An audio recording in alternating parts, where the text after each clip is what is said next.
आओ हम परमेश्वर के वचन की ओर चले और बाइबल से उत्पत्ति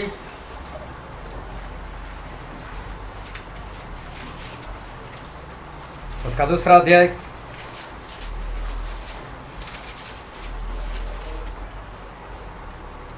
उत्पत्ति उसका दूसरा अध्याय और चौथे पद से लेकर उसका 7वां पद। उत्पत्ति 2:4-7। आकाश और पृथ्वी की उत्पत्ति का वृत्तांत यह है कि जब वे उत्पन्न हुए अर्थात जिस दिन यहोवा परमेश्वर ने पृथ्वी और आकाश को बनाया, तब मैदान का कोई पौधा पृथ्वी पर न था और न मैदान का कोई छोटा फूल उगा था, क्योंकि यहोवा परमेश्वर ने पृथ्वी पर जल नहीं बरसाया था और भूमि पर खेती करने के लिए मनुष्य भी नहीं था। तो भी कोहरा पृथ्वी से उठता था जिसने सारी भूमि सींच जाती थी।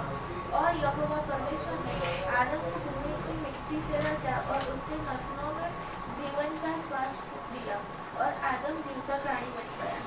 परमेश्वर पिता का वचन हमारे लिए बहुत बहुत ही आशीषित है और परमेश्वर पिता का वचन सच्चा है और बाइबल में लिखा है यदि आप सच्चाई जानोगे तो सच्चाई तुम्हें आज़ाद करेगी। हालेलुया। सब जागते रहना और जागते हुए परमेश्वर के वचन को सुनते रहना, क्योंकि आज एक बार फिर हमारे परमेश्वर अपने वचन से हमसे बातचीत करने वाले और हम सभी से पर्सनली वो बात करेंगे, क्योंकि हमारे परमेश्वर हम सभी से प्रेम करते हैं और हमारे परमेश्वर वो जीवित परमेश्वर है।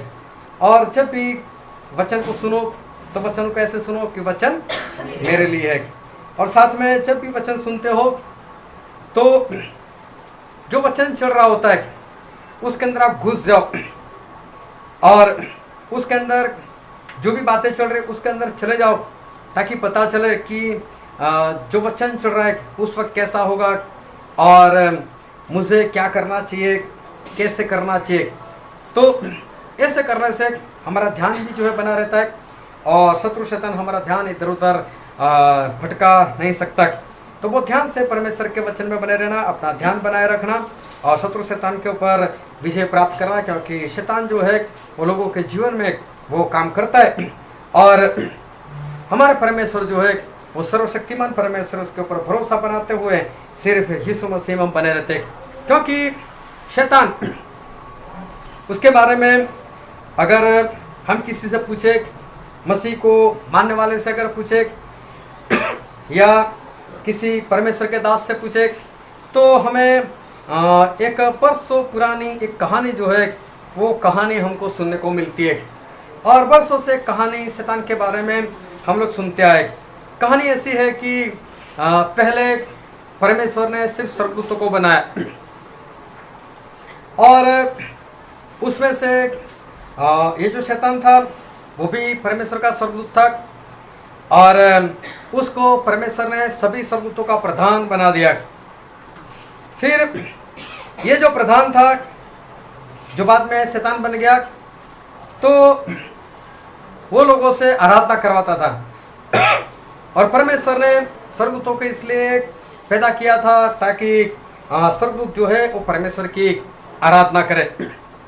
और उनका जो मुखिया बनाया था परमेश्वर ने, उसको एक बार ऐसी सोच आ गई, उस अपने मन में ऐसे सोचा कि मैं भी परमेश्वर के समान बन जाऊं और मेरा सिंहासन जो है वो परमेश्वर के साथ उनकी समानता में रखूं। और ऐसी सोच आने के बाद परमेश्वर ने उसको शैतान खड़ा कर दिया और परमेश्वर ने उसको स्वर्ग से इस धरती के ऊपर उसको फेंक दिया। और शैतान जो स्वर्गदूत था, जो सभी दूतों का प्रधान था, वो शैतान बन गया और ऊपर से उसको इस नीचे ये जो धरती है उस धरती के ऊपर उसको फेंका गया। बरसों से ये एक कहानी जो है वो चलती आई हुई।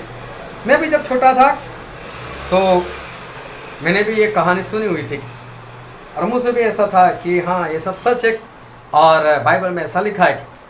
लेकिन जब बाइबल ख़त्म किया मैं बोला ये वाली बात तो कहीं पर आई नहीं, कि जो हम मानते हैं कि सबसे पहले परमेश्वर ने स्वर्गदूतों को बनाया, तो पूरा बाइबल पढ़ने के बाद ये बात तो कहीं पर दिखाई नहीं दी कि परमेश्वर ने सभी स्वर्गदूतों को कब बनाया। फिर उसमें से उसका जो प्रधान था वो शैतान को बना दिया, ये बात भी कहीं पर नजर नहीं आई। लेकिन बाइबल में कुछ ऐसी बातें नजर आई कि जिससे मुझे ऐसा लगा कि नहीं, बात कुछ और है। और लोग जो मान रहे हैं, लोग जिस कहानी की बात कर रहे हैं वो कहानी जैसा बाइबल में नहीं है, और लोग जिसको कहानी समझते हैं वो सिर्फ एक कहानी है, और वो भी एक झूठी कहानी है। तो ऐसी बातें नजर में आई। और एक बात तो ये था उसमें से कि बाइबल में लिखा है प्रेरितों के काम उसका 10वां अध्याय और उसका 34वां पद।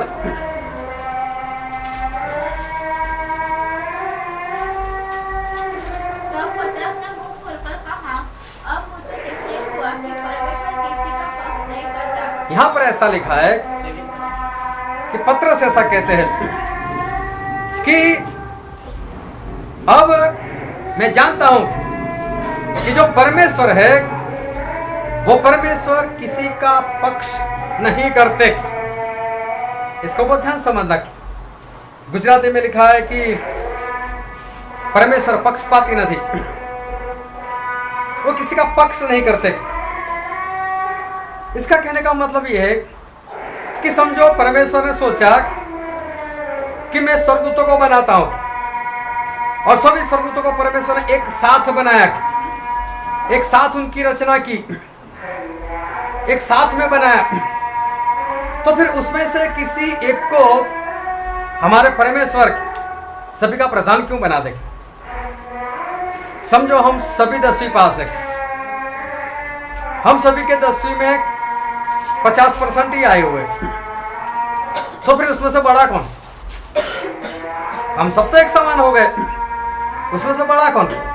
और फिर भी अगर परमेश्वर आकर ऐसा कहते चलो इसमें से मैं तुझे बड़ा बना देता हूं, आज से तू इनके ऊपर राज कर, तो इसका मतलब ये हुआ कि बाकी जितने लोग थे उनके साथ धोखा हुआ, क्योंकि वो सभी तो समानता में थे, वो सभी तो एक से ही थे। तो जब ये बात पड़ी कि परमेश्वर पक्ष नहीं करते, तो इसका मतलब ये हुआ कि अगर परमेश्वर एक साथ में सभी स्वर्गदूत बनाते हैं तो उसमें से किसी एक को हमारे परमेश्वर प्रधान नहीं बना सकते, किसी एक को उन सभी का मुखिया जो है वो नहीं बना सकते। दूसरी बात, जब आदम और हवा को परमेश्वर ने बनाया तब एदन बाग में शैतान आया था। इसका मतलब आदम बनाने से पहले शैतान इस धरती के ऊपर था, और वो भी शैतान ही था, स्वर्गदूत नहीं था, वो शैतान ही था। क्योंकि एदन बाग में वो दिखाई दिया हमको। इसका मतलब अगर वो स्वर्गदूत था, अगर उसने स्वर्ग में कोई पाप किया और उसको वहां से इस धरती के ऊपर डाल दिया गया, तो उसको धरती पर उस वक्त डाला जिस वक्त आदम नहीं था, हवा नहीं थी, पशु नहीं थे, पंछी नहीं थे, कुछ भी नहीं था, तब उसको डाला गया।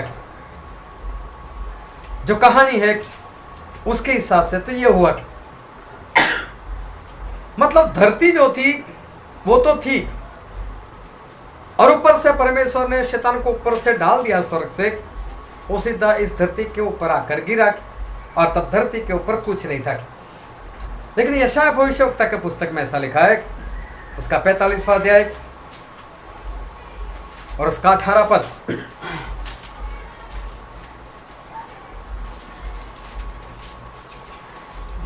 क्योंकि यहोवा जो आकाश का सृजनहार है वही परमेश्वर है। उसने पृथ्वी को रचा। देखो, उन्होंने पृथ्वी को रचा और पृथ्वी को बनाया, उसी को उसको स्थिर किया। हाँ, परमेश्वर ने ही इस धरती को स्थिर किया। उसने उसे सुनसान रहने के लिए नहीं, और परमेश्वर ने इस धरती को सुनसान रहने के लिए नहीं, परंतु बसने के लिए उसे रचा है। लेकिन बस्ती के लिए उसको बनाया। हालेलुया। सब जाग रहे हो? अगर कोई वचन नहीं सुनना चाहता तो बोल देना या तो जिसको सारे वचन याद है तो वो भी बता देना। जब भी वचन चलते हैं तो उसको देखो, उसको पढ़ो कि हम जो पढ़ रहे सही में सही है कि नहीं, उसके ऊपर ध्यान लगाओ। तो यहां पर लिखने के अनुसार ऐसा लिखा है कि परमेश्वर ने इस धरती को बनाया, उसको स्थिर किया, उसकी रचना की, और वीरान रहने के लिए इसको नहीं बनाया, लेकिन बस्ती के लिए बनाया। इसका मतलब जब परमेश्वर ने सोचा कि मैं इंसान को बनाता हूं तो उसको रखूंगा कहां, तो चलो पहले धरती बनाता हूं फिर उसके ऊपर इंसान रखता हूं। मैं बस्ती के लिए परमेश्वर ने इस धरती को बनाया।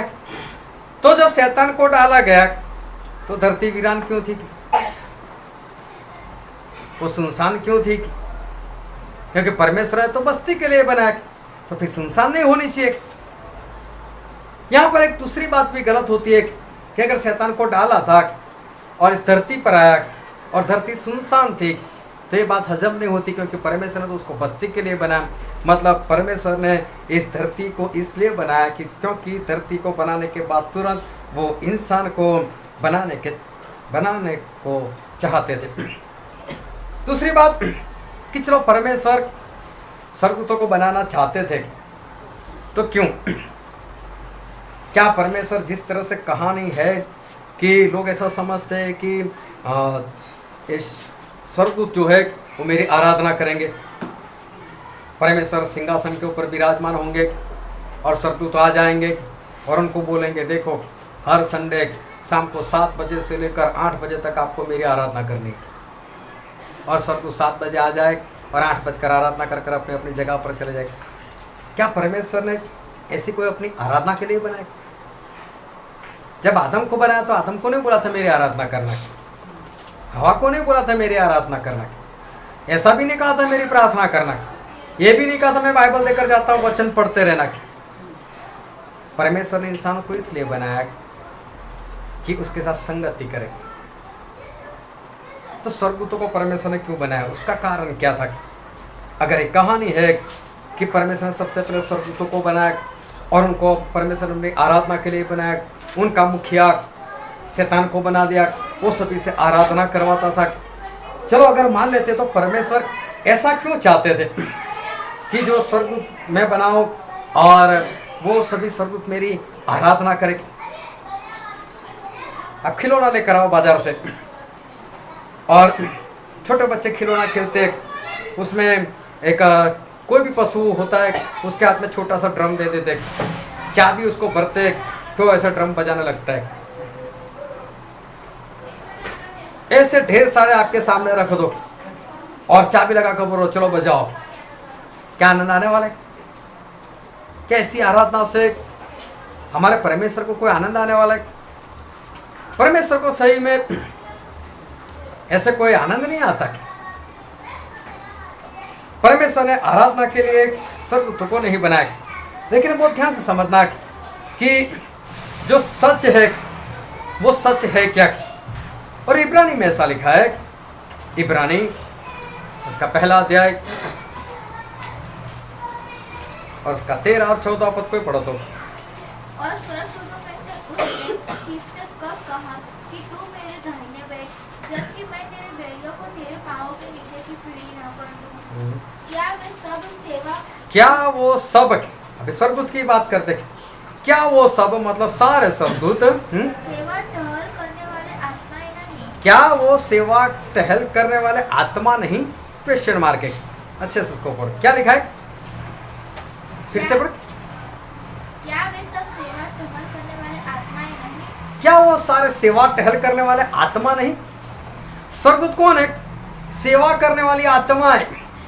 यहाँ सवाल नहीं पूछा गया, वो कहना चाहते हैं कि स्वर्गदूत जो है वो तो सेवा टहल करने वाली आत्माएं है, वो सेवा करने के लिए परमेश्वर ने स्वर्गदूतों को बनाया, लेकिन किसकी सेवा? बहुत ध्यान समझना। लोग बोलते हैं कि परमेश्वर का सेवक है। मैं कई बार बोल चुका हूं कि परमेश्वर की कोई सेवा नहीं करता। परमेश्वर को कभी स्वर्ग में दर्द, सर में दर्द नहीं होता कि कोई उसकी सेवा करे। परमेश्वर को भूख नहीं लगती कि आप जाकर उनको जाकर कुछ खाना देकर आओ। परमेश्वर को नींद नहीं आती कि आप जाकर पंखा लाकर उसके सामने हिलाने के लिए बैठ जाओ, ऐसा कुछ नहीं। हम परमेश्वर की सेवा कर ही नहीं सकते, जबकि परमेश्वर ऑक्सीजन हमें देते, समय से सूरज हमें देते, सही में तो वो हमारी सेवा कर रहे। हम परमेश्वर की कभी भी कोई सेवा नहीं कर सकते।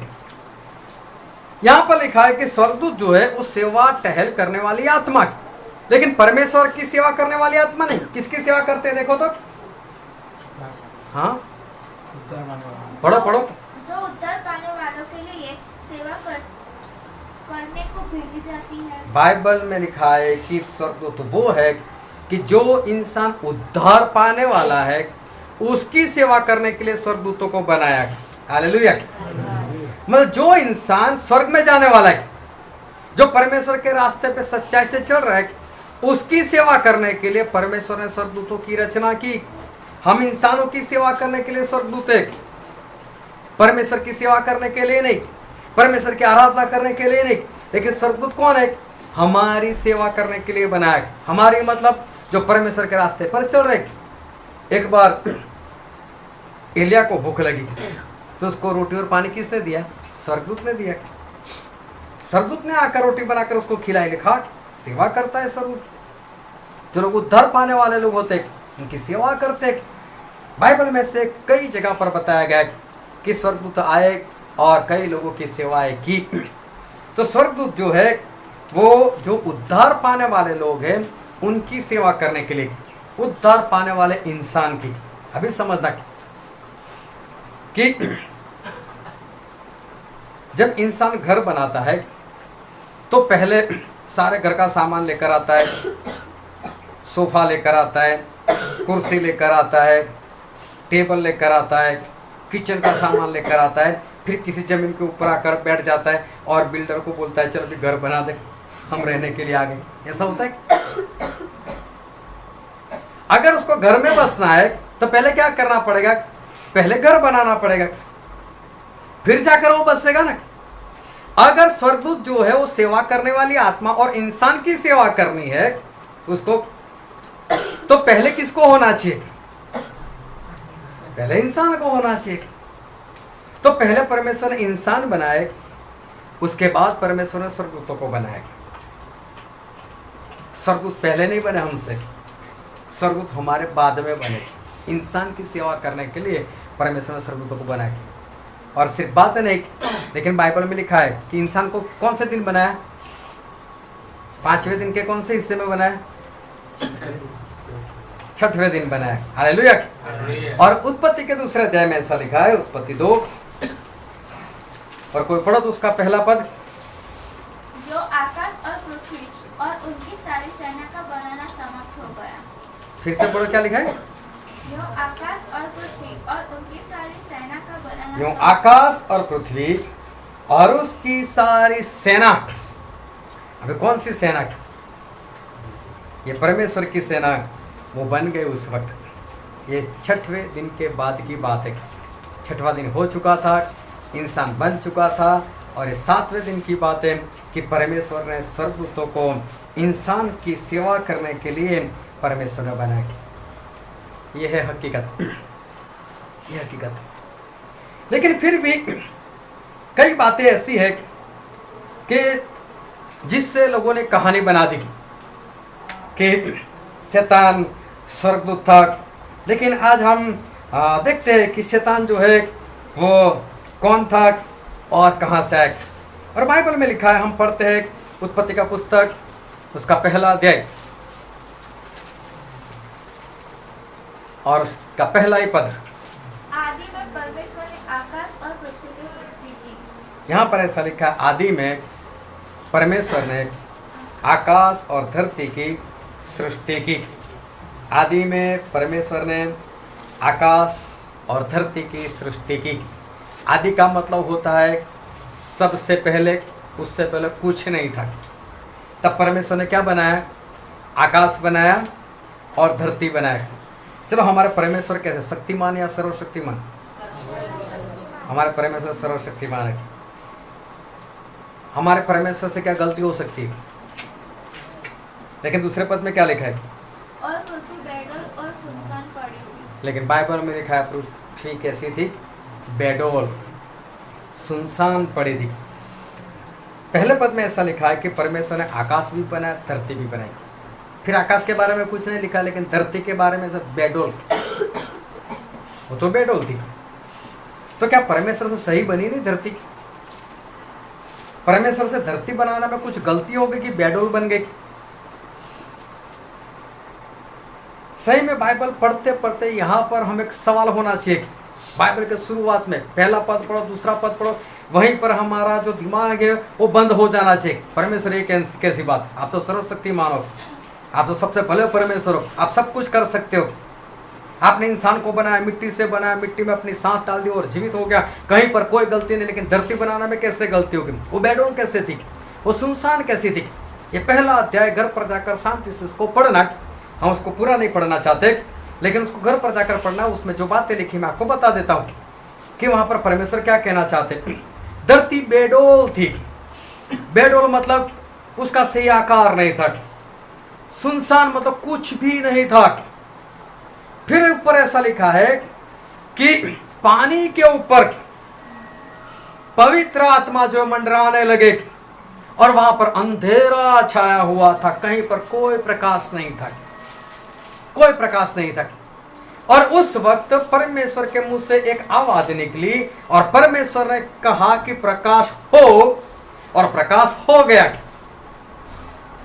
प्रकाश हो गया तो परमेश्वर ने प्रकाश और अंधकार को अलग कर दिया कि प्रकाश तू यहां पर रहे, अंधकार तू यहां पर रहे। और फिर परमेश्वर ने उस प्रकाश को दिन कहा और उस अंधकार को रात कही। ये पहला दिन, हालेलुया, इसको कहते हैं पहला दिन। प्रकाश को पहला दिन कहा। इसका मतलब कि पहले दिन के पहले धरती थी। परमेश्वर ने पहले दिन धरती को नहीं बनाया, वो पहले दिन से पहले से थी। पहले दिन तो परमेश्वर ने प्रकाश बनाया। फिर जैसे जैसे आगे पढ़ते जाओगे तो वहां पर ऐसा लिखा है, और परमेश्वर ने पानी के बीच में अंतरिक्ष बनाया, और उस अंतरिक्ष को परमेश्वर ने आकाश कहा। जो हमें बाहर निकलते हुए जो आकाश दिखाई देता है वो पानी के बीच में बनाया। मतलब धरती जो थी वहां का पानी इतना था कि जो बाहर हमें आसमान दिखाई देता है वहां तक आधा, उसके ऊपर भी उतना पानी था, और बीच में परमेश्वर ने आसमान बना दिया। फिर जो आसमान के नीचे वाला पानी था परमेश्वर उसको एक जगह पर इकट्ठा कर दिया, उसको परमेश्वर ने समुंदर कहा। फिर परमेश्वर आगे बढ़े और परमेश्वर ने धरती को कहा, ए धरती, जो बीज तेरे अंदर पड़े हुए, वो ध्यान से समझना, है शांति से उसको पढ़ना तो आपको ये पता चलेगा। परमेश्वर ने धरती को बोला, धरती तेरे अंदर जो बीज है उस बीज को उगा। मैं धरती के अंदर पहले से सारे फल और जो भी साग पत्ते है उसके बीज जो थे धरती के अंदर वर्षों से पड़े हुए थे, उस पड़े हुए बीज को उगाने को परमेश्वर धरती को आज्ञा दी, धरती उगा, और धरती ने उस बीज को उगा दिया। तो बीज पहले से कहां से आए? वो वहां पर क्या कर रहे थे? परमेश्वर ने ऐसा नहीं बोला कि चलो सबसे पहले मैं एप्पल बनाता हूं, चलो दूसरा फल मैं कैसे बनाऊं। मैं ज्यादा नहीं आपको बोलता हूं कि अगले संडे ऐसा करना, 5 फल उसका ड्राइंग कर आना, असली में नहीं बनाना है, लेकिन सिर्फ ड्राइंग कर आना। लेकिन ऐसा फल धरती पर नहीं होना चाहिए, कहीं पर अपने दिमाग से बना कर लेकर आना, अलग से नहीं। सिर्फ 5 फल, आप ड्राइंग तक नहीं कर पाओगे, इतने हजारों फल। लेकिन परमेश्वर ने बारी बारी से क्यों नहीं बनाया? क्यों परमेश्वर ने सिर्फ शब्द बोला? क्योंकि सारे फल परमेश्वर बहुत पहले बना चुके थे, उसके बीज इस धरती के भीतर में थे। परमेश्वर ने सिर्फ बोला उसको उगा दो, उगा दिया। पानी को भी बोला तेरे अंदर जो जीव जंतु होते थे बना दे, तू उसको बाहर निकाल, और पानी ने जीव जंतु बना दिए। उसको एक एक कर नहीं बोला ये बना वो बना ये बना, परमेश्वर साथ में एक ही बार बोला बना दे। उसको मालूम था पानी को कि पहले कौन कौन से जंतु थे, उसको मैं बना दूं। तो ध्यान से समझना इसको। ऐसे अगर उत्पत्ति का पहला अध्याय पढ़ोगे तो आपको ये पता चलेगा कि परमेश्वर ने उत्पत्ति 1 और 2 से लेकर उसके 31वें पद तक धरती को ठीक ठाक किया, उसको बनाया नहीं। बनाया था उत्पत्ति 1 और 1 में, और उत्पत्ति 1 के 2 में धरती बिगड़ी हुई थी। तो उत्पत्ति 1 और 1 और उत्पत्ति 1 और 2 उसके बीच में कुछ हो चुका था जिसके कारण धरती ऐसी हो चुकी थी। लेकिन उस बीच में क्या हुआ था कि धरती बेडोल हो गई थी। उत्पत्ति 1:1 में तो परमेश्वर ने धरती बनाई तो अच्छी ही होनी चाहिए, लेकिन दूसरे पद में परमेश्वर ने बोला कि नहीं, वो बेडोल थी, वो सुनसान थी। इतना सारा पानी वहां पर कैसे आ गया, अंधेरा कैसे छा गया। और उसके बाद अगर हम आगे पढ़ते हैं तो बाइबल में ऐसा लिखा है, यिर्मयाह भविष्यवक्ता का पुस्तक उसका 4 अध्याय और 23 से लेकर 26 तक। कोई जल्दी से पढ़ो।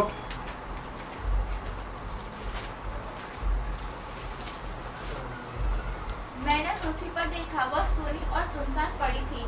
देखो, यिर्मयाह को दर्शन होता है और जो पद हमने उत्पत्ति में पढ़ा बस वैसी ही धरती यिर्मयाह को वर्षों के बाद दिखाई देती है।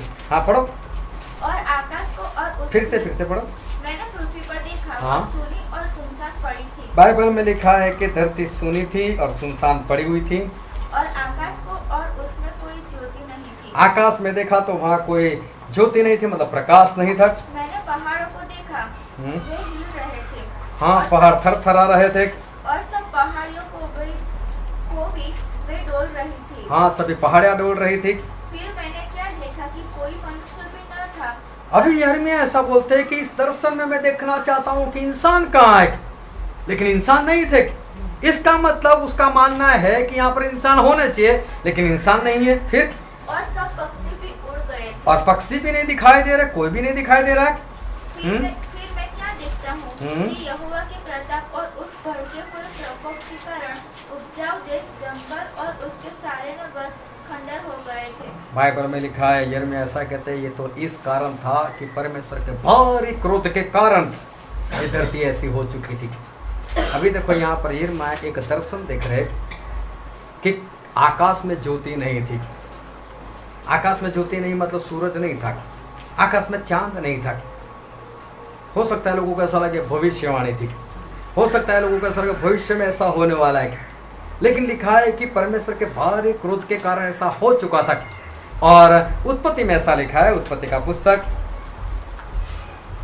उसका 8वां अध्याय उसका 22वां पद। अब से जब तक पृथ्वी बनी रहेगी, प्रभु ने कहा, जब जल प्रलय आया उसके बाद नूह से कहा कि नूह, अब जब तक धरती रहेगी तब तक बोने और काटने के समय, पट और दपन, धूपकाल और शीतकाल, दिन और रात निरंतर होते रहे। जब तक धरती रहेगी दिन होगा ही होगा, रात होगी ही होगी।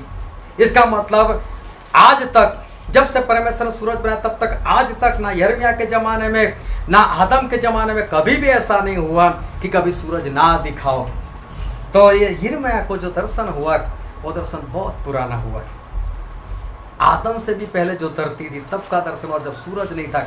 वो बोल रहा है कि वहां पर कुछ मुझसे ज्योति नजर नहीं आ रही और वहां पर सिर्फ अंधेरा अंधेरा था, लेकिन उसका कारण वहां पर दर्शा रहे हैं यिर्मयाह कि परमेश्वर के भारी क्रोध के कारण ये धरती जो है वो धरती नाश हो चुकी थी। इसका मतलब कि आदम से पहले धरती थी, आदम से पहले बस्ती थी, इंसान थे, पशु थे, पंछी थे, लेकिन परमेश्वर की भारी क्रोध के कारण ये सभी का नाश हो गया था। लेकिन ऐसा क्या हुआ था? क्या इतने से पद से हमें ऐसा मान लेना चाहिए कि सही में ऐसा हो गया था और धरती का नाश हो गया था? हम पढ़ते हैं पहले पत्रस में, दूसरा पत्रस इसका 3रा अध्याय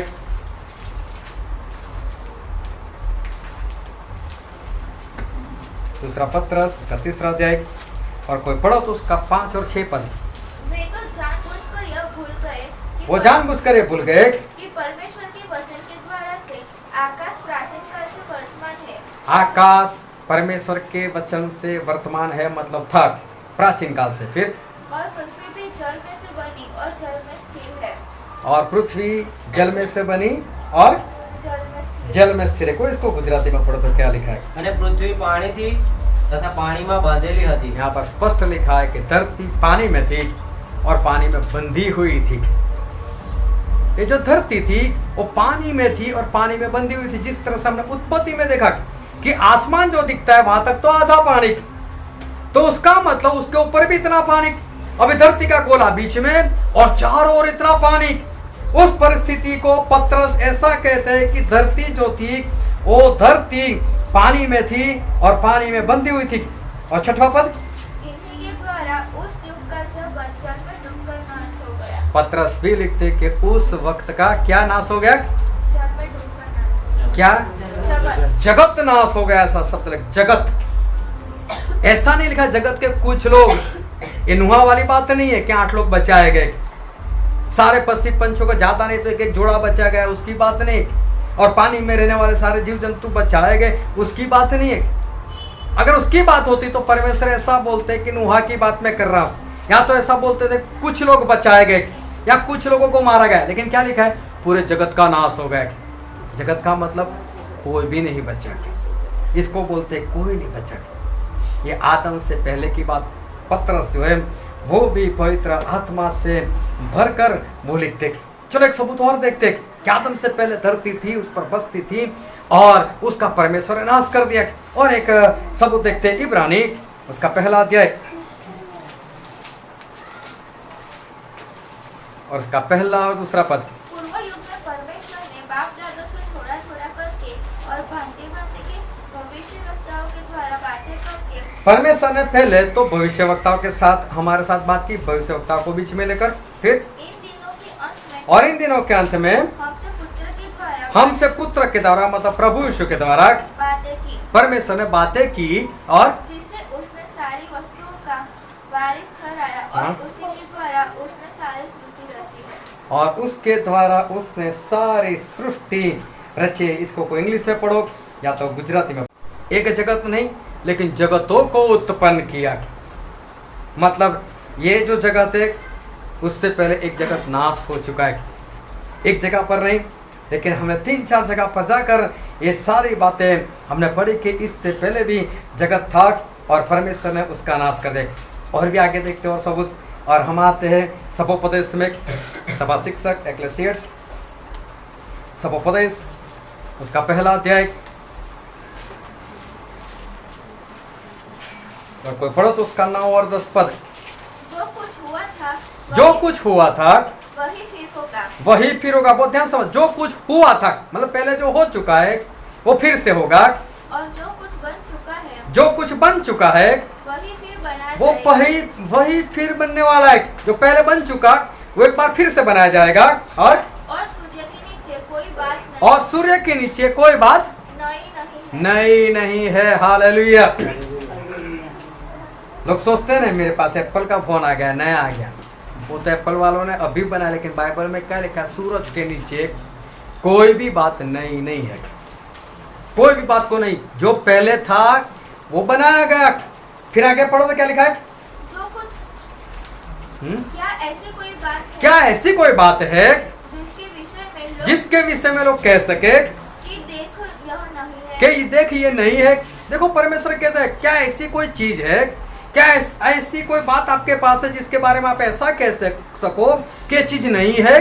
तो यह तो प्राचीन युगों में वर्तमान थी। ये तो प्राचीन युगों में थी। हालेलुया। पहले के युग में बन चुकी थी ये सारी बातें। हालेलुया। ये तो पहले हो चुका है, ये कोई नई बात नहीं है। कल भी कुछ नया बनेगा तो समझ लेना हमारे से पहले जो जमाना था, आदम से पहले जो जमाना था उसमें बन चुका था। और फिर आगे पढ़ते उसका 3रा अध्याय, सभोपदेश उसका 3रा अध्याय उसका 15 पद। जो कुछ हुआ वह इससे पहले भी हो चुका, जो हुआ वो इससे पहले हो चुका है और जो होने वाला है वो हो भी चुका है। जो होने वाला है वो भी पहले हो चुका है। बहुत ध्यान से मतलब जिस संसार में कोई नई चीज नहीं आ रही। हमसे पहले जो जमाना था, आदम से पहले जो जमाना था, परमेश्वर ने उसका नाश कर दिया। उसमें ये सारी बातें पहले थी। हालेलुया। और बहुत ध्यान समझ तक शैतान के बारे में बात करते करते हम कहीं और चले गए और धरती के बारे में परमेश्वर ने बता दिया कि धरती पहले थी। आदम से पहले धरती थी, पशु थे, पंछी थे।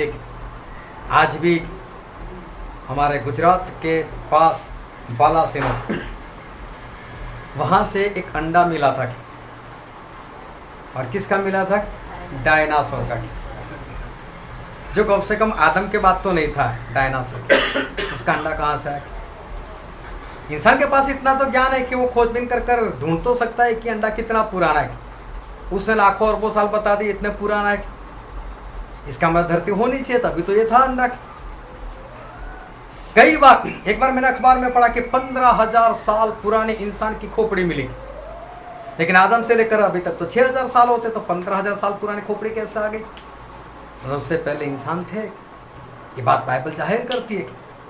उसको बारीकी से देखो तो ये सारी बातें जो है वो बाइबल में सब कुछ लिखा हुआ है। अभी शैतान पर तो हम आए नहीं, लेकिन ये बातें परमेश्वर ने आज हमें बताई कि इस धरती से पहले धरती तो यही थी, लेकिन उसके ऊपर भी बस्ती थी, और उस बस्ती को परमेश्वर ने नाश कर दिया। उस जमाने के पशुओं का नाश कर दिया, उस जमाने के पंछियों का भी हमारे परमेश्वर ने नाश कर दिया। और नाश इस कारण से हुआ कि उनका क्रोध भड़क उठा था, भारी क्रोध। नूह के जमाने में तो इतना पानी बरसाया था कि जो सबसे बड़ा पहाड़ है उसके ऊपर 15 हाथ पानी चला गया। लेकिन उससे पहले जो परमेश्वर ने बरसात बरसाई थी आदम से पहले, वो इतनी थी कि जो आसमान हमको दिख रहा है वहां तक तो सिर्फ आधा पानी था। कितना क्रोध भड़का होगा देखो परमेश्वर का। जो पानी में रहने वाले जंतु है वो भी उस वक्त नहीं बचे। इसका मतलब कि उससे पहले जो धरती थी वहां पर भी पाप था। हालेलुया। पाप था तो वहां पर भी शैतान था। हालेलुया। वो शैतान वहां पर हाजिर था, और शैतान वहां पर भी ये सब पाप जो है वो कर रहा था। लेकिन शैतान जब लोग बात बताते बोले कि चारों ओर स्वर्गदूत थे, चारों ओर पवित्रता थी, परमेश्वर बैठते थे, जिस तरह से लोग मानते, तो इस शैतान के अंदर पाप कैसा है, कहां से घुसा? आज झूठ बोलते हैं हम शैतान से कर दिए, चोरी की तो शैतान से, जो भी शैतान पर डाल दो, बस बात खत्म। तो शैतान क्या बोले? उसने कहां से पाप किया? उसको किसने पाप करवाया? अगर वो भी पवित्र था तो शैतान जो है उसको, उसके अंदर वो कहां से पाप आए? और यूहन्ना में ऐसा लिखा, यूहन्ना उसका 8वां अध्याय उसका 44वां पद, तुम अपने पिता शैतान से हो और अपने पिता की लालसाओं को पूरा करना चाहते हो। वो तो आरंभ से हत्यारा है और सत्य पर स्थिर न रहा, क्योंकि सत्य उसमें है ही नहीं। जब वह झूठ बोलता है, वो शैतान की बात करते हैं कि जब वो झूठ बोलता है, मतलब जब वो पाप करता है, तब तो अपने स्वभाव से बोलता है, तब वो अपने अंदर से ही पाप करता है। उसको बाहर से कोई पाप नहीं करवाता। शैतान के बारे में लिखा है कि वो अपने अंदर से ही पाप करता है। हालेलुया। उसको कोई पाप नहीं करवाता। फिर यहेजकेल में लिखा है, यहेजकेल उसका 28वां अध्याय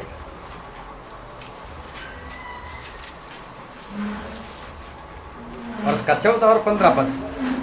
तू छाने वाला अभिषिक्त करूब था। मैंने तुझे ऐसा ठहराया कि तू परमेश्वर के पवित्र पर्वत पर रहता था। तू आग सरीखे चमकने वाले मणियों के बीच चलता फिरता था। जिस दिन से तू सिरजा गया और जिस दिन तक तुझ में कुटिलता न पाई और गई, जिस दिन तक तेरे अंदर कुटिलता ना पाई गई, मतलब कुटिलता कहीं से नहीं आई, उसके अंदर पाई गई कुटिलता, फिर उस समय तक तू अपनी सारी चाल चलन में निर्दोष रहा। तब तक तो तू निर्दोष था, तब तक तू सही था। अब यहाँ पर एक शब्द है अभिषिक्त करो, अभिषिक्त करो। बस इसी शब्द को पकड़ कर लोग ऐसा समझते हैं कि शैतान स्वर्गदूत था, लेकिन शैतान के बारे में लिखा अभिषिक्त करो। Hallelujah, hallelujah. आप में से कोई भी अगर करूब बनना चाहते हो ना, अगर आप बोले 1 घंटे के लिए, मैं आपको 1 घंटे के लिए अभी करूब बना सकता हूँ। अगर आप चाहते हो कि 1 दिन के लिए, तो मैं आपको 1 दिन के लिए करूब बना सकता हूँ। अगर आप चाहते हो कि पूरी ज़िंदगी के लिए करूब, तो मैं आपको पूरी ज़िंदगी के लिए करूब बना सकता हूँ। करूब का मतलब होता है जो परमेश्वर और इंसान के बीच में रहकर जो मध्यस्थी करता है, जो यहाँ की बात किसी और को पहुँचा दे। होल नाइट में हम यही करते हैं, परमेश्वर ये बीमार, इसको चंगा दे, इसके पास जॉब नहीं, इसको जॉब दे दो, इसको दुष्ट आत्मा ये निकाल दो। यहाँ की बात हम परमेश्वर को भेज देते। होल नाइट में जिस वक्त तक हम प्रार्थना करते हैं तब तक हम भी अभिषिक्त करूब। अगर परमेश्वर की आत्मा से ये सब कर रहे हैं तो हम भी अभिषिक्त करूब है। ये शैतान के बारे में लिखा तो अभिषिक्त करूब था, तो उसके अंदर वो शक्ति थी, उसके अंदर वो सामर्थ था कि इंसान की बातें वो परमेश्वर तक पहुंचाता था और परमेश्वर की बातें इंसान तक पहुंचाता था। और जब उसके अंदर कुटिलता पाई गई, किसी ने कुटिलता नहीं करवाई, उसके अंदर से वो पाई गई, मतलब उसने खुद से अंदर से पाप किया। अभिषिक्त करो हमारा सब्जेक्ट नहीं है, लेकिन बीच में कहीं किसी को सवाल ना हो कि यहाँ लिखा तो है अभिषिक्त करो, लेकिन पूरे बाइबल में देख लेना कहीं पर भी किसी भी स्वर्गदूत के लिए करूब शब्द नहीं है, उसके लिए स्वर्गदूत शब्द लिखा है। और अभिषिक्त करूब शब्द जो है वो सिर्फ आपको यहेजकेल में मिलेगा या तो फिर आपको उत्पत्ति में मिलेगा और कहीं यशाया में कहीं पर है, बस ज़्यादा ये शब्द इस्तेमाल नहीं किया गया। लेकिन जहाँ जहाँ पर किया गया उसको ध्यान से पढ़ोगे तो ये बात पता चलेगी कि इसका मतलब होता है कि एक व्यक्ति ऐसा कि जो दो के बीच में बैठता है और इधर की बातें यहाँ पर पहुँचाता है, मतलब इंसान और परमेश्वर के बीच में रहता है, उसको करूब कहते हैं। और इसका काम था, शैतान का काम था कि वो इंसान की बातें परमेश्वर को बताए और परमेश्वर की बातें इंसान को बताए। वो अभिषिक्त करूब मतलब वो स्वर्ग तो वो नहीं था, लेकिन वो कौन था उसके बारे में हम पढ़ते हैं। और ऐसा भविष्यवक्ता के पुस्तक में लिखा है, उसका 14वां अध्याय, ऐसा 14 उसका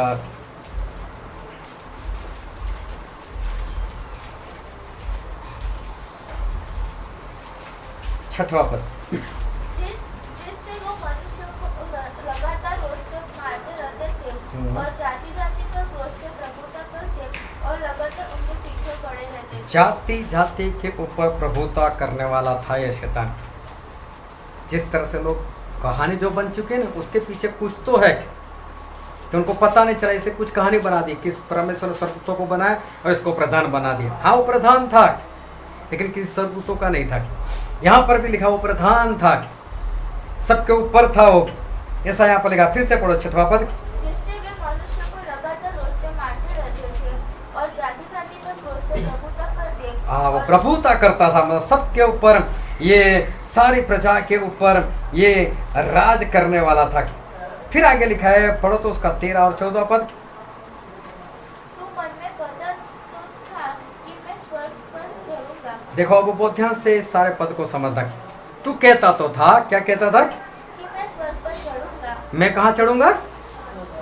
मैं स्वर्ग पर चढ़ूंगा। फिर मैं अपने सिंहासन को ईश्वर के तारागण से अधिक ऊंचा करूंगा। मैं अपने सिंहासन को सितारों से ऊपर रखूंगा और उत्तर दिशा की छोर पर सभा के पर्वत पर विराजूंगा। हाँ मैं सभा के ऊपर विराजमान हो जाऊंगा। फिर मैं मेघों से भी ऊंचे ऊंचे स्थानों के ऊपर चढ़ूंगा। हाँ मैं परम प्रधान के तुल्य हो जाऊंगा। मैं परम प्रधान के तुल्य हो जाऊंगा। हालेलुया। क्या लिखा है? शैतान ने सोचा मैं परम प्रधान मतलब परमेश्वर की समानता में आ जाऊंगा, मेरा सिंहासन की समानता में बिठाऊंगा। बहुत ध्यान समझो शैतान क्या समझता है मालूम? शैतान क्या चाहता है? मैं परमेश्वर के जैसा बन जाऊं। मतलब लोग परमेश्वर की आराधना करते थे, लोग परमेश्वर की पूजा करते थे, तो शैतान ने क्या सोचा? लोग मेरी पूजा करने लग जाए, लोग मेरी आराधना करने के लिए बन जाए। और इससे शैतान ने क्या करना शुरू किया? चमत्कार करना शुरू किया और लोग उसके पीछे चलने वाले बन गए। कोई उसको फल देता रहा, कोई फूल देता रहा, बस वो खाता रहा, एक तो चमत्कार करता रहा, किसी का बिगाड़ता रहा, किसी का ये करता गया वो करता गया। और शैतान ये समझा कि मैं परमेश्वर के समान, मतलब लोग मेरी भक्ति करें, लोग मेरी पूजा करें। परमेश्वर के बिना जहाँ जहाँ पर जिसकी भी पूजा होती है वो कोई परमेश्वर नहीं, कोई ईश्वर नहीं, वो शैतान है। इसलिए तो वहीं सही से काम नहीं होता। वो शैतान है, वो ये चाहता है मैं परमेश्वर के समान हो जाऊं, लोग मेरी पूजा करें, मेरी आराधना करें। इस तरह से इसकी रचना हुई, इस तरह से वो आ गया है। और फिर पढ़ो तो क्या लिखा है? परंतु तू अधोलोक में उस घोड़े की तक उतारा जाएगा। हाँ तू ऐसा समझता है कि मैं परमेश्वर के समान रहूंगा, लेकिन वो तुझे तो अधोलोक तक उतारा जाएगा। और जो तुझे देखेंगे उसको ताकते हुए तेरे विषय में सोच कर कहेंगे, क्या यह वही पुरुष है जो पृथ्वी को चैन से रहने न देता था? और यहाँ पर लिखा है कि क्या ये कौन है? क्या? हाँ डरो मत, जरा जोर से बोलो, क्या लिखा है? यही पुरुष। उसके बारे में क्या शब्द है? पुरुष। शैतान कोई और नहीं था, आदम से पहले की धरती का पुरुष था। इसके बारे में स्पष्ट लिखा है कि वो पुरुष था। और पढ़ो तो यहेजकेल उसका 28वां अध्याय और उसका 9वां पद, वहां पर भी शैतान के बारे में लिखा है। तब क्या तू अपने घात करने वाले के सामने कहता रहेगा कि तू परमेश्वर है? तू अपने घायल करने वाले के हाथ में ईश्वर नहीं मनुष्य ठहरेगा। हाँ, परमेश्वर ने बोला तू क्या अपने आप को परमेश्वर समझता है, लेकिन तू सिर्फ इंसान है, तू और कुछ नहीं है। तो शैतान जो था, इस आदम से पहले की जो धरती के ऊपर जो बस्ती थी, वहाँ का वो एक इंसान था। वो कोई स्वर्गदूत नहीं था, वो कोई स्वर्गदूत नहीं था, लेकिन उस वक्त का वो एक इंसान था, वो एक इंसान था। और वो ध्यान समझना कि इब्रानी 13:8 में लिखा है कि प्रभु यीशु आज, कल और युगानुयुग एक से है, वो कभी नहीं बदलते। जिस तरह से हमारे परमेश्वर ने आदम की रचना की, हवा की रचना की, और उन्हीं की आज हम अंश है। आज चाहे कोई चमार है, आज चाहे कोई ब्राह्मण है, आज चाहे कोई और कौम का है और जाति का है, लेकिन परमेश्वर ने ऐसी कोई जाति नहीं बनाई। हम सभी और आदम और हवा के अंश के हैं। हाँ, जो जो कारोबार करता गया उसके हिसाब से वो जाना गया, लेकिन इसका मतलब ये नहीं कि परमेश्वर ने कोई जाति बनाई। हम एक ही इंसान, एक ही स्त्री की पुरुष है, हम उन्हीं में से पैदा हुए, लेकिन धरती फैल गई। आज हम कहाँ पर ढूंढने के जाएंगे, कहाँ पर हमारा मेल होता है, कौन से बाप दादा के ज़माने में हम एक होते हैं। तो आज हमारे पास वो लिखा हुआ नहीं, वरना हम भी लंबी लाइन लगा देते, हम बोल देते कि मेरा बाप मेरा बाप मेरा बाप और तेरा बाप यहाँ पर भाई थे। लेकिन आज इतना हमारे पास है नहीं, वरना हम भी आदम और हवा की संतान है। हम कोई हिंदू नहीं, हम कोई मुसलमान नहीं, हम कोई क्रिश्चियन नहीं, हम सभी परमेश्वर के लोग हैं। हालेलुया। लेकिन जिस तरह से इस जमाने में परमेश्वर ने धरती को बनाया, उसी तरह से उस जमाने में भी परमेश्वर ने एक ही पुरुष एक ही स्त्री से ये धरती की रचना की। लोग बढ़ते गए। परमेश्वर ने बोला था पाप नहीं होगा तो मौत नहीं आएगी, पाप नहीं था तो मौत नहीं थी। धरती बढ़ती गई। परमेश्वर ने बोला तो अपने माता पिता का सम्मान कर, हमें माता पिता का सम्मान करना है। अगर मरते ही नहीं तो हमारे माता पिता उनके माता पिता का सम्मान करेंगे, उसके माता पिता का सम्मान करेंगे। समझ लो आदम और हवा ने पाप नहीं किया होता और आदम और हवा आज भी जीवित होते तो सबसे ज्यादा किसका सम्मान होता? आदम का ही होता, क्योंकि वो सबका बाप होता। अगर आदम एक आवाज बोलते सभी लोग इकट्ठा हो जाओ, तो हम सब क्या करते? इकट्ठा हो जाते नहीं। वो बोलता चलो सभी लोग आराधना करो परमेश्वर की, तो हम आराधना करने लग जाते नहीं। आदम से पहले की धरती का सबसे पहला आदम यही शैतान था, इसलिए उसके बारे में लिखा है सारी प्रजाओं के ऊपर राज करने वाला। उसने देखा कि पूरी धरती मेरी मानती है, जब मैं कहता हूँ सब कुछ करते, जब मैं उनको बुलाता हूँ, जब मैं उनको कहता हूँ खेत में काम करो, सब खेत में काम करते, मैं बोलता हूँ खाने बैठो, खाने बैठते, मैं बोलता आराधना करो, आराधना करते हैं। लेकिन जब आराधना की बातें होती हैं तब मुझे छोड़कर सारे परमेश्वर को मानते।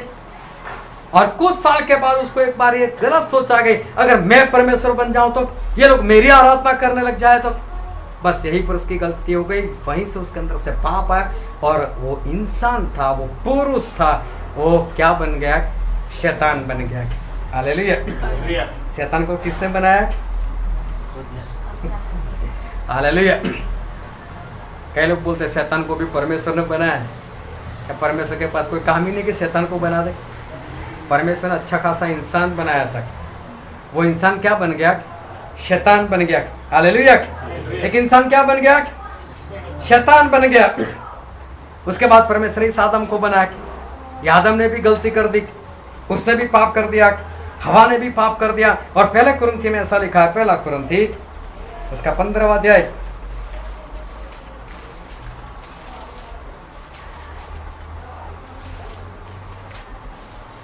पहला कुरिन्थी उसका 15वां अध्याय, और कोई पढ़ो तो उसका 22वां पद। और जैसे आदम में सब मरते हैं, जिस तरह से आदम में सब मरते हैं। देखो आदम कौन हो गया मालूम है? मौत को इस धरती पर लाने वाला बन गया। उसने पाप किया, आज हम सभी को मरना पड़ता है। पाप का जिम्मेदार कौन? मौत का जिम्मेदार कौन? आदम बन गया। मौत नहीं थी, उसने पाप किया, मौत आज हमको भी मिल रही। उसी के अंश में पैदा होते, पापी अवस्था में पैदा होते, हमको भी मौत मिल जाती है। परमेश्वर ने क्या उसको बोला था? मौत को बांट देना सभी में। परमेश्वर ने क्या बनाया था?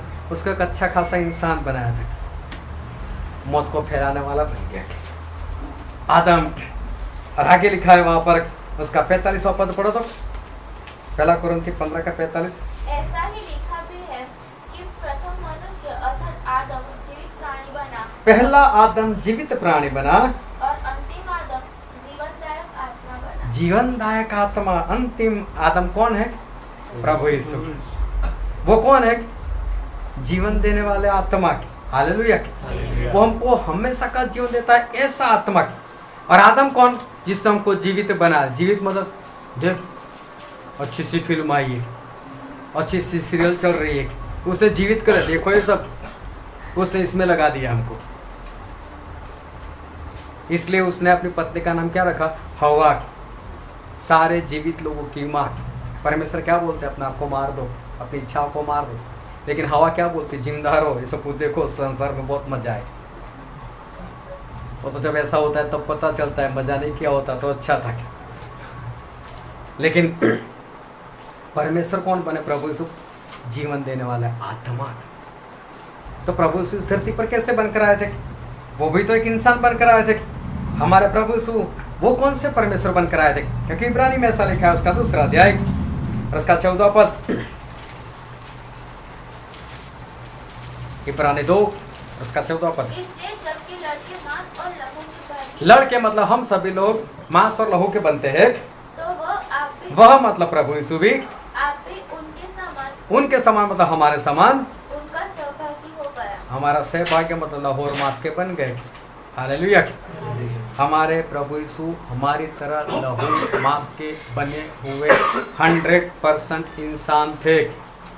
कई लोग ऐसा सिखाते कि यीशु मसीह 100% इंसान भी थे और 100% परमेश्वर भी थे। नहीं, इस धरती पर जब तक थे वो परमेश्वर बनकर नहीं आते, क्योंकि परमेश्वर को कोई देख ही नहीं सकता, मर जाएंगे लोग। इसलिए हमारे परमेश्वर 100% इंसान बनकर आए थे। लेकिन ऐसा जीवन जिया कि वो इंसान एक जीवन देने वाली आत्मा बन गए। एक जीवन देने वाली आत्मा हमारे प्रभु से तो बन गए। और रोमियो में लिखा है, रोमिया उसका 5वां अध्याय उसका 12वां पद।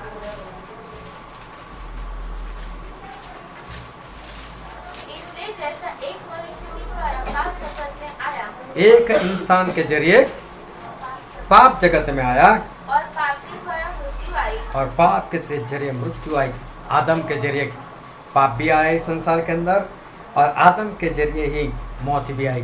प्रभु यीशु भी इंसान बनकर आए, लेकिन उनके जरिए हमारे जीवन में एक जीवन आया, हमेशा का जीवन, अनंत जीवन, वो हमारे अंदर आए। यीशु भी इस धरती के ऊपर इंसान बनकर आए थे, लेकिन आज वो हमारे मसीहा बन गए। इब्रानी में ऐसा लिखा है, इब्रानी उसका 3 अध्याय और उसका 5वां पद।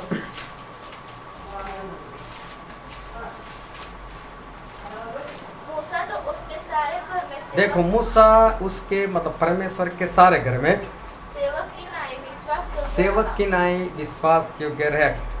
इसका मतलब ये कि मूसा जो थे वो मूसा जो थे वो विश्वास योग्य परमेश्वर के दास बने। मूसा को विश्वास योग्य परमेश्वर का दास किसने बनाया?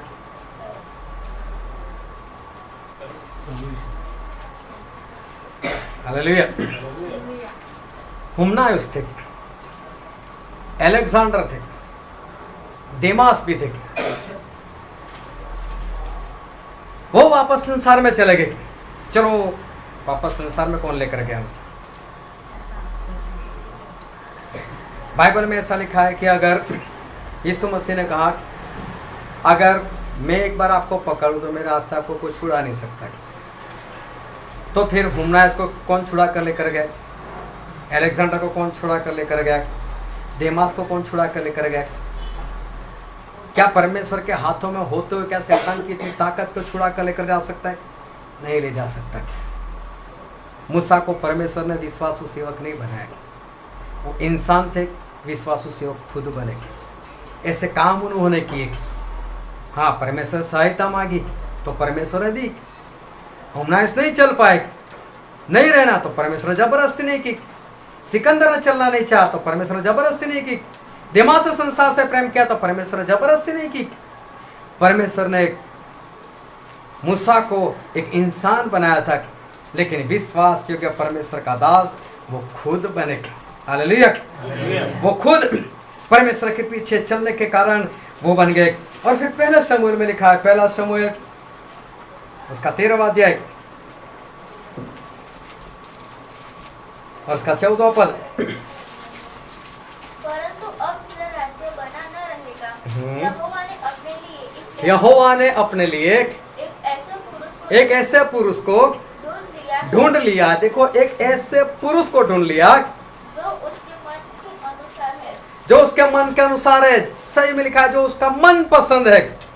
ये दाऊद के बारे में लिखा है। दाऊद परमेश्वर का क्या था? मन पसंद। लेकिन क्या परमेश्वर ने उसको अपना मन पसंद बनाया? अगर ऐसा है तो दूसरों को मन पसंद नहीं बनाना चाहते। परमेश्वर दाऊद को भी एक इंसान बनाया, उसने काम ऐसे किया कि परमेश्वर का मन पसंद बन गया। हालेलुया। अगर पति बाहर से आए, थक कर आए या हंस कर आए और पत्नी उसको देखकर तुरंत ग्लास पानी लेकर आए, उसके लिए चाय लेकर आए, तो पत्नी मन पसंद नहीं बन जाएगी? नहीं तो क्या सोचेगा, ना आता तो अच्छा था। पत्नी तो कैसे भी बन गई, लेकिन मन पसंद बनना किसके हाथ में? उसके हाथ में। पति बनाएगा। नहीं, तू तो मेरी मन पसंद, तुझको छोड़ने वाला नहीं। वैसा व्यवहार करेगी पति, ऐसा व्यवहार करेगा तो पत्नी का मन पसंद बनेगा। परमेश्वर ने इस दाऊद को एक इंसान बनाकर छोड़ा था, लेकिन उसने काम ऐसे किए कि परमेश्वर का वो मन पसंद बन गया। फिर अय्यूब के पुस्तक में लिखा है, अय्यूब का पुस्तक उसका पहला अध्याय उसका 8वां पद। यहोवा ने शैतान से पूछा, हाँ, क्या तूने मेरे दास अय्यूब पर ध्यान दिया है? क्योंकि उसके तुल्य अय्यूब के तुल्य खरा और सीधा और मेरा भय मानने वाला और बुराई से दूर रहने वाला दूसरा कोई नहीं है। क्या परमेश्वर ने अय्यूब को ऐसा बनाकर वहां पर भेजा था? नहीं, परमेश्वर ने एक इंसान को बनाकर भेजा था, लेकिन उसने यहाँ पर ऐसा काम किया कि खरा हो गया, परमेश्वर का भक्त बन गया। फिर दूसरे अध्याय में भी लिखा है, अय्यूब 2 उसका 3 पद। यहोवा ने शैतान से पूछा, क्या तूने मेरे दास अय्यूब पर ध्यान दिया है कि पृथ्वी पर उसके तुल्य खरा और सीधा और मेरा भय मानने वाला और बुराई से दूर रहने वाला मनुष्य और कोई नहीं है? और यहाँ पर लिखा उसके जैसा कोई नहीं है। क्या परमेश्वर ने ऐसा बनाकर अय्यूब को भेजा था? एक इंसान बनाकर भेजा था, लेकिन अय्यूब ने ऐसे काम किए कि वो परमेश्वर के आगे वो संपूर्ण हो गया।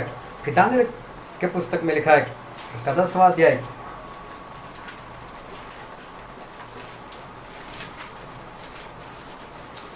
उसका 13वां पद।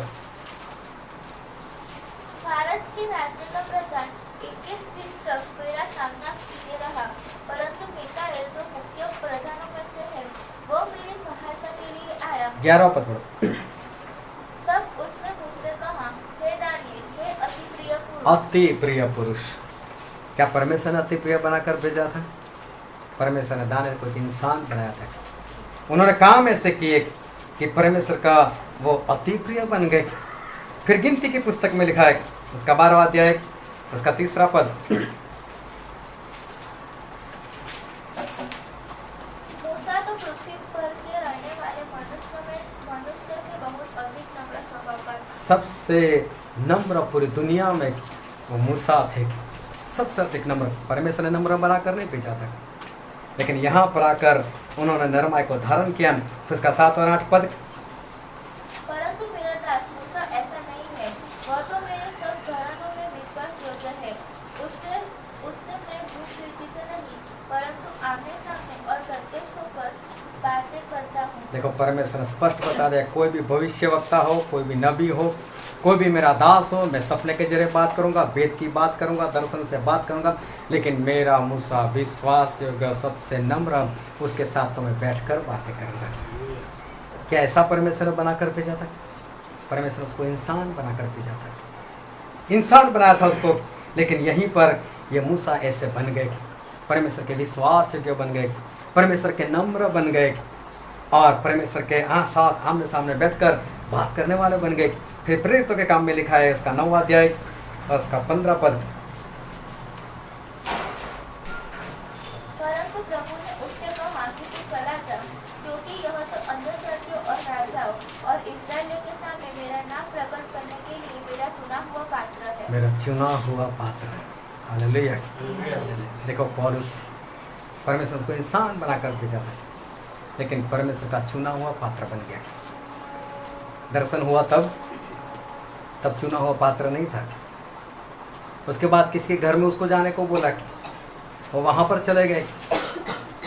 पौलुस चारों लोग जानते थे उसको, खाना लेकर आए, ये नहीं खाना, यीशु मसीह का दर्शन हुआ है, अब नहीं खाना, अब तो मैं प्रार्थना करूंगा।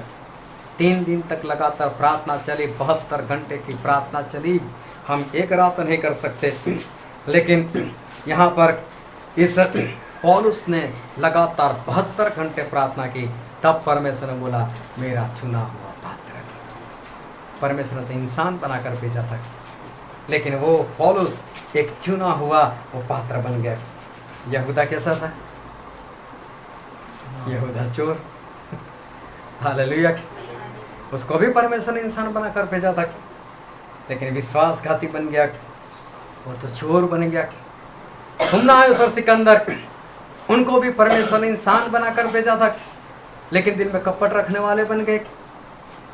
दिमाग को भी परमेश्वर ने इंसान बनाकर भेजा था, लेकिन संसार पर प्रेम करने वाला वो तो बन गया।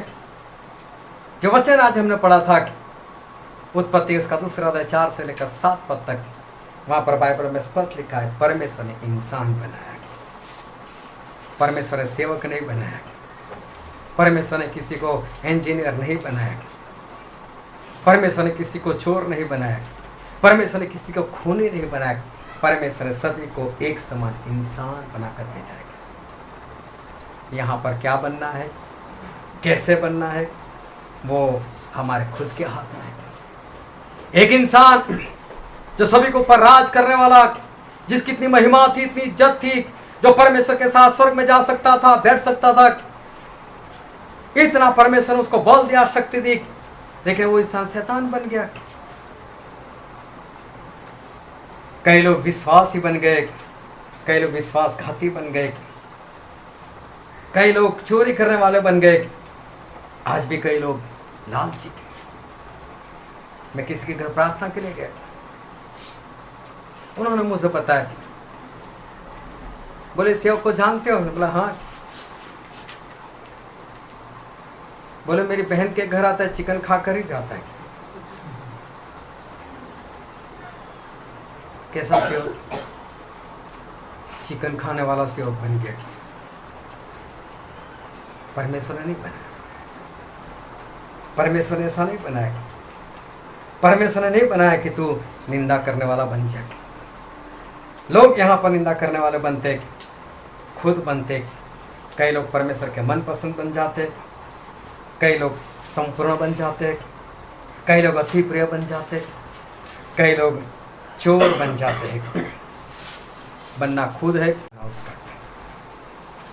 मैं क्या बना, मैं कौन हूँ आज मेरी पहचान क्या है? आओ हमारे को बंद करें और हमारे मस्तकों को प्रभु स्वीकार के चुका है, जो राजाओं के राजा है, जो प्रभुओं के प्रभु है, जो कभी नहीं बदलते। मेरे प्रियो, परमेश्वर ने सिर्फ इंसान बनाया है, लेकिन एक इंसान जो शैतान बन गया, एक इंसान जो परमेश्वर का चुना हुआ पात्र बन गया, एक इंसान जो चोर बन गया, एक इंसान जो परमेश्वर का अति प्रिय हो गया, एक इंसान जो परमेश्वर का मनपसंद हो गया। ये समय है हम अपने आप को जांचें, हम अपने आप को परखें, अपने आत्मा से सवाल करें, अपने हृदय से सवाल करें कि परमेश्वर ने मुझे भी तो इंसान बनाकर भेजा है। आज मेरी इतनी आयु हो चुकी है, मैं परमेश्वर के लिए क्या बनाऊं? अपना आत्मा से पूछिए, मैं क्या बना हूँ, मैं कौन हूँ, आज मेरी पहचान क्या है। अपने आप को जांचो, अपने आप को परखो। जिन लोगों ने अपने आप को जांचा, अपने आप को परखा, उन लोगों ने अपने आप को संवार दिया। जो दूसरों को देखता है, दूसरों को जांचता है, वो खुद को कुछ नहीं बना पाता। खुद को जांचना सीखो, खुद को परखना सीखो, तब पता चलेगा मैं क्या हूँ, मैं क्या नहीं। परमेश्वर ने मुझे भी इंसान बनाया है, लेकिन आज मैं क्या हूँ, ये वचन समझने के लिए, ग्रहण करने के लिए, उसके अनुसार चलने के लिए प्रभु यीशु की कृपा हम सभी पर होने पाए। Thank you Jesus.